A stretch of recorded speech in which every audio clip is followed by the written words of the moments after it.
ভাস্কৰ বৰ্মা সংস্কৃত আৰু পুৰাতন অধ্যয়ন বিশ্ববিদ্যালয় গতিকে যি জেগাত সংস্কৃতৰ শ্লোক উচ্চাৰণ হৈ আছে গতিকে পবিত্ৰ লাগিছে প্ৰথম কথা আৰু মই গুণেৰে জ্ঞানেৰে বা বয়সেৰে আচলতে এইটো বঁটাৰ মই পাব লাগে নে নালাগে নাজানো কিন্তু মোৰ কাৰণে এইটো বিৰাট ডাঙৰ আশীৰ্বাদ মোৰ ককা গিৰীশ চন্দ্ৰ দেৱশৰ্মা তেওঁ শাস্ত্ৰী আছিল সংস্কৃত তেওঁ চৰ্চা কৰিছিল গতিকে আজিৰ দিনটোত ক'ৰবাত সেই ভাষা আমাৰ কি বুলি কওঁ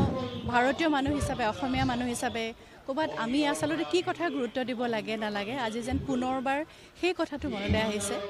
আৰু বঁটাবোৰ আচলতে টনিকৰ নিচিনা আৰু সেইটো এটা দায়িত্ববোধ আচলতে যে মই যি কৰি আছোঁ ইয়াতকৈ আৰু ভাল কৰিব লাগিব গতিকে সেই চেষ্টা অব্যাহত থাকিব মই বঁটা দিয়া আজি সকলোকে প্ৰাক্তন ছাত্ৰ ছাত্ৰীসকলৰ যি এলুমনিসকলৰ তেওঁলোকে চিন্তা কৰিছে সেইটো মই সঁচাকৈ ধন্যবাদ আৰু কৃতজ্ঞতা জ্ঞাপন কৰিছোঁ আৰু আশা কৰিছোঁ এতিয়াৰ পৰা আৰু বেছি দায়িত্ববোধ মনত ৰাখি কাম কৰি যাম কাম কৰে চিনেমা দুখন চিনেমাৰ কাম কৰি আছোঁ এখন 22 তাৰিখে ৰিলিজ হ'ব হিমজ্যোতি তালুকদাৰৰ তাৰিখ আৰু এখন চিনেমাৰ আমাৰ বেকগ্ৰাউণ্ডৰ কাম চলিয়ে আছে ৰূপতীৰ্থৰ যাত্ৰী মঞ্জু বৰা বাইদেউৰ ছবি এখন আব্দুল মালিক ছাৰৰ একে নামৰে নভেলৰ পৰা কৰা আৰু নিজৰো দেউকা এটা এলবামৰ 3টা গান ৰিলিজ হৈছে আৰু বাকী 3টা আছে এইটো বছৰতে ৰিলিজ হ'ব আৰু বৰগীতৰ কাম কৰি আছোঁ বিশেষভাৱে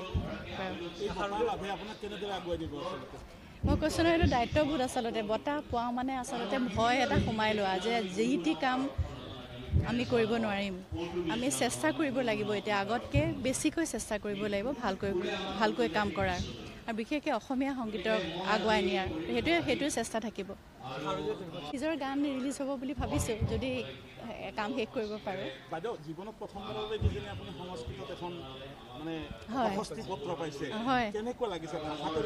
মই ক'লোৱে আছিলে ক'ৰবাত আত্মা শুদ্ধিকৰণ হৈছে বুলি ভাবিছোঁ যি উচ্চাৰণে তাৰমানে মাংগলিক যি উচ্চাৰণে গোটেই দেশখনৰ এটা পৰিচয় দিয়ে অসমীয়া ভাৰতীয় মানুহৰ এটা পৰিচয় দিয়ে গতিকে সেই ভাষাৰে এখন প্ৰশস্তি পত্ৰ পোৱা সৰু কথা নহয় তো এইটো বৰ ডাঙৰ কথা আৰু মই গৌৰৱ বোধ কৰিছোঁ আৰু যি